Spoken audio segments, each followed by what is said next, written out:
Buenas hermanos, hermanas e hermanes, meu nome é Roberto Simões, site Eu Contemporâneo. Estamos no curso Yoga Política e Sociedade, adentrando ao último pensador, antes de entrarmos no que nós vamos chamar de modernidade, historicamente, sei lá, que a gente pode chamar assim. Hoje vamos falar de Rousseau, o par de Montesquieu. Mas antes, é legal a gente fazer um preâmbulozinho do nosso caminho até aqui, que você pode ter se perdido com tantos nomes, tantas ideias, né? Porque nós estamos escrevendo aqui modelos de alguns europeus. Isso não pode deixar de ser claro. Não estamos citando aqui nenhum pensador político islâmico, nenhum pensador político chinês, japonês, indiano, mas pensadores políticos europeus. É importante deixar claro esse nosso recorte, de uma certa forma proposital e de outra porque não dá para abranger todo o escopo. Mas por que então falar só dos europeus, né? E não falar de outras propostas de modelo social advindos do Oriente, vou colocar assim. Porque nós somos latino-americanos. Nós somos influenciados na forma de pensar pelos europeus, sobretudo, mas também uma parte de africanos escravizados e ameríndios nativos também escravizados e subjugados. Então, pouco nos interessaria saber a formação de organização social do indiano, do chinês, do japonês, do australiano, para compreendermos a nós mesmos. O caminho nosso é para chegar em brasileiro, tá certo? Eu não sou historiador, né? Então pouco me importa os dados e fatos históricos em si, sozinhos. Nós estamos aqui costurando para chegar no yoga brasileiro e sua ligação, sua intermediação à política, ou seja, a forma de viver de forma social, né, não a partir do político, no Brasil. Então, nós começamos com a trinca grega, que é importante, sobretudo Platão, né? Platão vai pensar numa forma de organização social muito similar, no qual nós conhecemos ainda hoje na Índia, por mais que constitucionalmente seja proibido. A forma de organização indiana, dividida em castas, é muito similar da ideia platônica, ou ao contrário, né? Platão se espelha nessa formação. Tanto Platão quanto Aristóteles e Epicuro estão muito ligados também a outra relação com yoga, que é a aproximação do poder político, e aí sim, tipo partido político soberano, e a religião. Um Brahmana está intrinsecamente associado ao poder político. É uma ideia muito similar à proposta dos reis filósofos, né? Desses dois primeiros gregos, Platão e Aristóteles. Epicuro é o tiozão que vaza, né? Ele percebe a derrocada da polis se tornando cosmopolita e, cara, não tem condição. Ele vaza e vai ver uma comunidade. Isso é importante porque nós, no Brasil, em muitas cidades brasileiras, nós não vivemos de forma cosmopolita.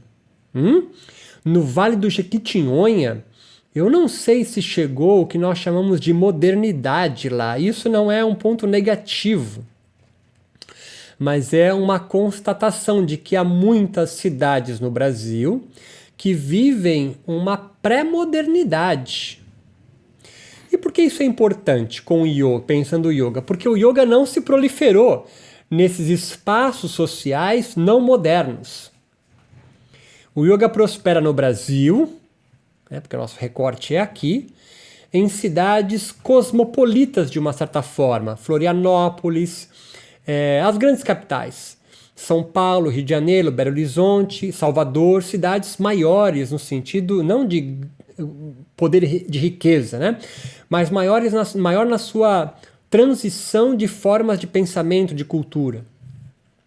O yoga, então, que nós conhecemos, não é um yoga de Patanjali do século II a.C., nem da Idade Média da Índia, mas o yoga que nos foi herdado, nos foi concebido, é um transplante de uma Índia fazendo a passagem de sociedade organizada de forma imperial, monárquica, se você quiser, para ficar na fala de alguns nossos aqui, para a passagem de uma forma republicana, democrática, que está se livrando da colonização em 47 sob o domínio do Império Britânico.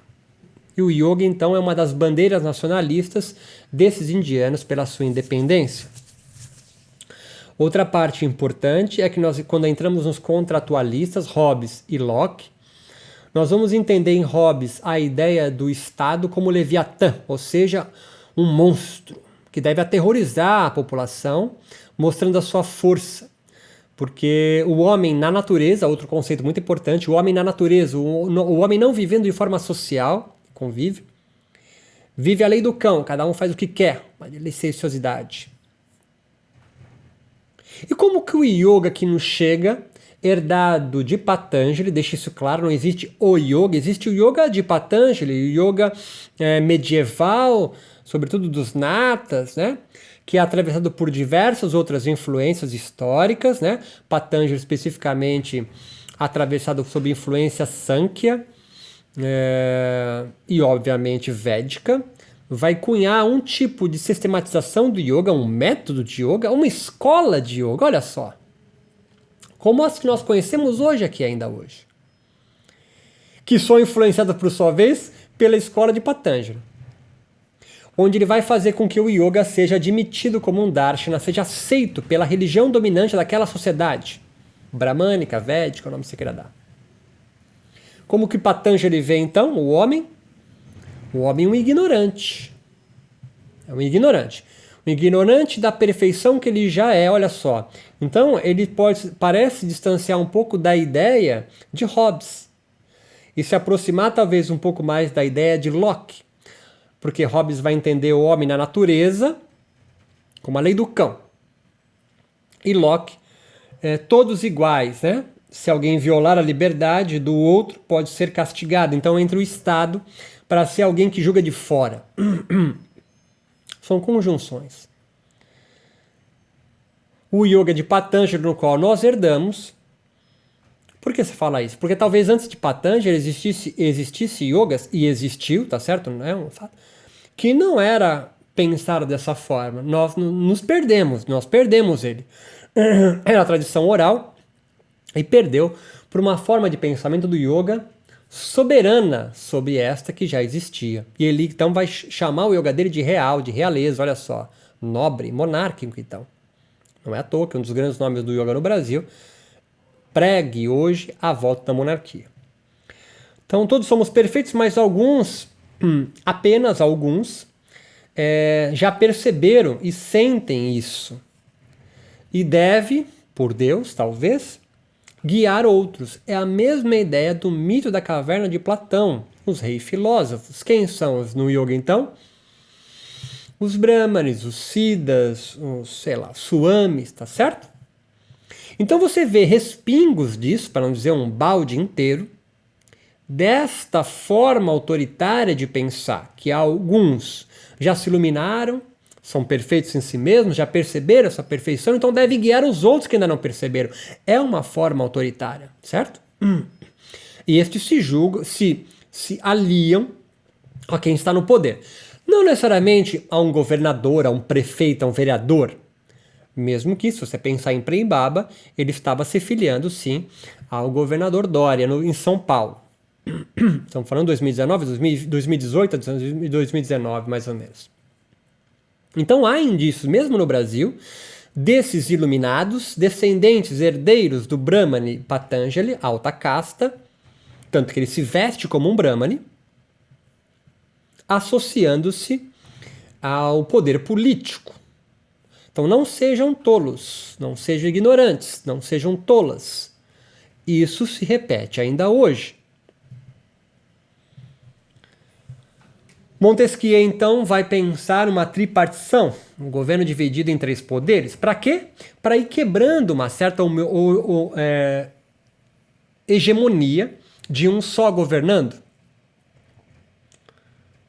Rousseau vai criticar isso, porque isso dá poderes ao monarca, e era o que Montesquieu queria, continuar a monarquia. Na linguagem indiana do yoga, continuar os reis, os nobres e, claro, a classe bramânica colada.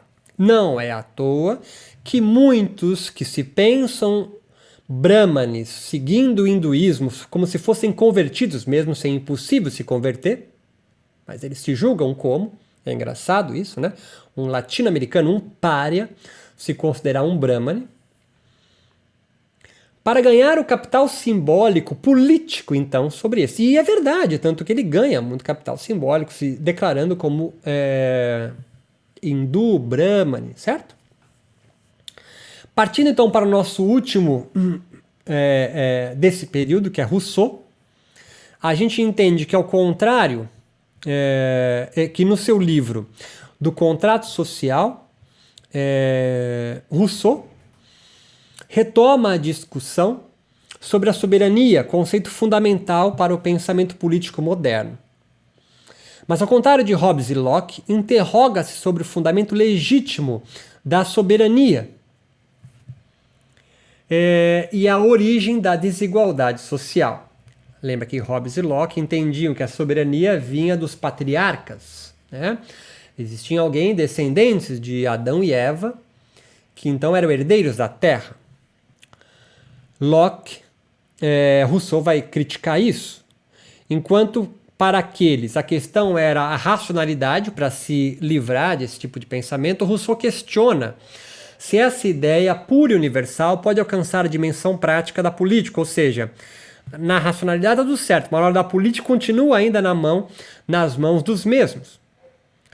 Então ele não busca fundamentos lógicos, mas de uma autoridade que torna os indivíduos tão livres no estado de sociedade quanto eram no estado da natureza. Para Rousseau, nós no estado da natureza, sem viver em sociedades, eram um bom selvagem, viviam livres, independentes. Então, ao contrário de Montesquieu, Rousseau não julga que separar os poderes legislativo, executivo e judiciário signifique garantir que a vontade geral do povo se distancie das paixões humanas, preservando-se deste modo da corrupção. Faz uma crítica, porque Montesquieu quer manter ainda a monarquia. Significa, os nobres, né? Significa, ao contrário, que a soberania não se componha de diferentes partes e que o executivo esteja subordinado ao legislativo. Rousseau, então, recusa a divisão dos poderes, porque ele diz que isso vai continuar mantendo a monarquia no poder, os nobres, os escolhidos. Numa linguagem yógica, vai manter os que se autoproclamaram iluminados, porque isso não tem comprovação científica e empírica. As pessoas se autoproclamam iluminados, se autoproclamam yogis, siddhas perfeitos, e outros então vão seguir o caminho dele. Se subjugam. Entenda como tudo isso é política. Eles, por vontade própria, eliminam a sua liberdade na busca pelo yoga, pela união, já colocamos essa palavra, para se submeter a um outro, que se diz então soberano. Então Rousseau questiona ou teme que os poderes não devem ser reunidos nas mesmas mãos. Em Montesquieu, a teoria da moderação dos poderes, para Rousseau, teoria da soberania absoluta ao povo. Montesquieu tem um medo desgraçado de que o povo tome o poder e, com isso, a anarquia. Ele entende, então, que os nobres, os brahmanes, têm uma sabedoria melhor, reis filósofos de Platão, ou de Aristóteles, em julgar como é melhor a vida em sociedade. Então, Rousseau é muito mais declaradamente democrático, enquanto Montesquieu, assim como Voltaire, está claramente ali ligado a uma monarquia limitada ou um despotismo esclarecido. E despotismo esclarecido é muito parecido com o que muitos yogis no Brasil hoje vivem a sua vida. Perceba como eu estou começando a fazer costuras, né? Com a política. A política não é o governo, né? Mas é a forma como você vive em sociedade. E você pode viver em sociedade buscando e dando valor a um déspota que diga para você como você deve organizar a sua vida. Ao contrário, Rousseau vai colocar que a soberania deve ser absolutamente do povo, enquanto Montesquieu, e provavelmente você que me assiste, já deve ter visto ou vivido viver o yoga, experienciar o yoga sob a égide de um déspota. Ou, nas palavras de Montesquieu e Voltaire, de um monarca limitado ou um déspota esclarecido. Olha que interessante. Então Rousseau diz: o homem nasce livre, por toda a parte se encontra seus grilhões. Encontra sob grilhões. A força para Rousseau não estabelece o direito, pois a ordem social é um direito sagrado que serve de base a todos os outros. E ele continua: esse direito, entretanto, não deveria absolutamente da natureza. Está fundado sobre convenções. Trata-se agora de saber quais são essas convenções, ou seja, você se convenciona a viver sob jugo do outro, ou você pode se convencionar a viver de uma forma esclarecida, onde você tem a liberdade de organizar a sua própria vida de dentro. Claro que um Montesquieu, um Voltaire da vida vai dizer, claro, mas aí você não tem condições. Se você é, olha a palavra do yoga, um ignorante sobre si mesmo, como é que você vai organizar a sua própria vida? Entenda que muitos discursos do yoga, então, tá, eu vou tentar desenhar, se você não está pegando, estou vendo sua cara de não está conseguindo acompanhar, essa aula é importante. Há muitos yogis e yoginis, então, que delegam a liberdade que o próprio yoga diz que esses yogis, né, vão te fornecer, mas não agora, num futuro próximo. Você continua subjugado a mim. Um direito deste modo, ao qual se pode desobedecer, não é um direito, diz Rousseau. Um direito deste modo, ao qual se pode desobedecer, não é um direito. Não significa um dever, e sim a prudência de obedecer ao mais forte. Então, alguns yogis e yoginis, por mais fala mansa que eles tenham,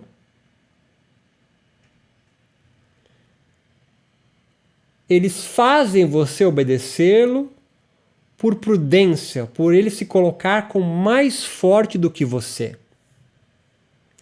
Detentor de mais sabedoria, sabe falar o sânscrito fluente, sabe comentar e traduzir melhor os textos, viajou e ficou 10 anos na Índia, estudou com tal.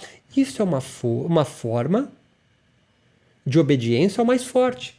Não necessariamente o cara que tem mais bíceps, mas ele se mostra, ele se vende como superior a você e você cai nessa. Isso é política. Isso é a forma de ver o mundo montesquiana. Portanto, o direito do mais forte é a usurpação do direito dos outros que são obrigados a obedecer às suas ordens. Para de pensar no Estado e começa a pensar nas pequenas igrejas do yoga. Como se exerce uma forma de organização social ali dentro? Como é a forma de organização social dentro da escola do Iyengar, do Patabi Jois, do Shivananda, do Vivekananda? De alguma escola de Vedanta que você conheça? Que tipo de organização social destas que nós estamos descrevendo até agora se faz prevalecer lá?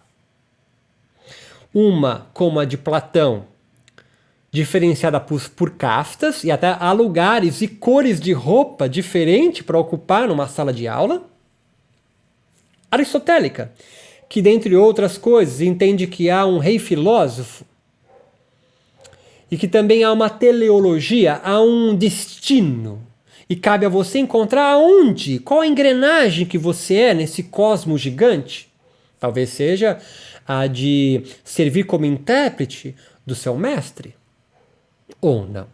Ou você nunca foi para um retiro de yoga e ficou lavando louça. Isso se chama de seva. No livro Discurso sobre a Origem da Desigualdade entre os Homens, Rousseau diz que a instituição da propriedade dá origem à sociedade, à corrupção dos homens e ao desenvolvimento da desigualdade. Pois estabeleceu-se aí, quando houve a instituição da propriedade, né? A divisão entre pobres e ricos, e para legitimá-la, estes impuseram leis que fundaram a sociedade civil. Avancemos mais sobre a ideia de pobre e rico e coloque-se como alguém que é um especialista no yoga e que então se coloca nessa sociedade civil yógica, vem com o tio, né? Não é Estado, há uma bolha yógica, tá certo? No qual você faz parte. Nessa sociedade que é civil, há especialistas, então, que são outorgados pela própria sociedade por você, como superior a você mesmo. É você que deu esse direito a ele.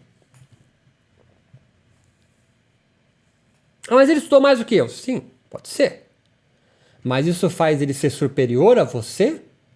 Ele até senta num lugar que é acima de você na hora de dar aula, simbolicamente, ou não?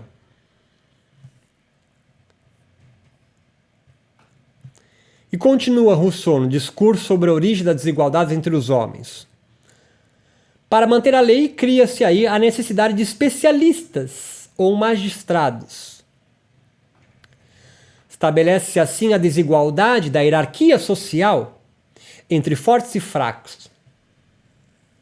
Esses magistrados ou especialistas, assim como o sacerdote de religiões, se autoproclamaram hereditários e, ao estabelecer o despotismo, transformam o poder legítimo em poder arbitrário. Então alguém que se diz da hierarquia, né, descendente, porque ele vem de uma linhagem de Shiva, sei lá. O mestre dele tem o mestre dele, tem o mestre dele, é a tradição, e eu faço parte da tradição. Não é isso? E você? Eu não faço parte de uma tradição. Então, filhão, vocês têm que estar subjugados a mim. Ou não? Mas qual o problema disso? Nenhum. O primeiro, talvez, questão a ser levantada, não é um problema, a questão é: você se ligou nisso? E segundo, a sua vida vai ser organizada por ele, tudo bem? É só isso. Rousseau convida então o leitor aqui a imaginar o que era o homem no estado de natureza, antes disso tudo acontecer. Antes de ter um Brahmane, antes de ter alguém legitimado por uma linhagem, uma tradição. Não tem tradição. Despojando-se de todas as faculdades artificiais decorrentes da vida social. Segundo ele, a natureza não destinou o homem primitivo para a vida em sociedade. Durante séculos viveu solitário, assim independente. Há uma ideia em Rousseau que a sociedade civil foi corruptora nascida da propriedade privada. A partir da divisão das propriedades se nasce a corrupção da sociedade civil.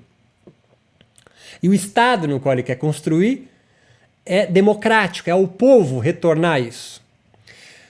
A natureza, se deu certo ou não deu, é outro rolê, né? A natureza fez o homem livre e a sociabilidade tornou escravo. Por meio de um contrato injusto, fortes subjugando fracos. É preciso substituir isso por um novo contrato social, conclui Rousseau. Nesse novo contrato social, trata-se de um contrato livremente aceito pelo qual todos que dele participam entregam seus direitos à comunidade. Ninguém é obrigado a participar, mas desde que dele participe é definitivo, obedecendo à vontade geral, soberania do povo ou associados ao contrato. Claro, quando você faz parte de uma tradição, de uma escola de yoga, de uma igreja de yoga, você adentra a um novo contrato social e lá está bem estabelecidas as regras. É preciso que você saiba que está bem estabelecido, está fazendo parte dela. E aí, ninguém é obrigado a participar, mas desde que dele participa, é definitivo. Você gera uma dívida infinita. cada indivíduo renuncia à independência e todos os seus direitos naturais e submete totalmente ao soberano. E soberano é o povo, para Rousseau, considerado coletivamente, ou seja, quem está lá como soberano dessa escola de yoga, tradição, igreja, foi escolhido coletivamente ou ele foi autoproclamado? Quando eu cheguei já estava lá, não é? Então não é o contrato social que Rousseau coloca democrático. Então com certeza você não está vivendo numa comunidade yógica democrática. Soberania não é a vontade de qualquer um dos membros de uma sociedade ou de vários, mas do corpo político da vontade geral. A origem da soberania está no povo e só ela a exerce. A novidade de Rousseau, então, está na sua detenção incondicional do poder legislativo por parte do povo. Pensando nisso, meus amigos, certamente o yoga não vive, ou as suas organizações sociais, sociedades civis, sob a égide democrática de forma nenhuma, e falo isso tranquilamente. Olhe para a tradição, para a escola. Eu não faço parte nenhuma. Então olha para o curso de formação onde você fez a sua formação de yoga. Você vai conseguir identificar ela, uma organização platônica, aristotélica, epicurista, olha só, de Locke,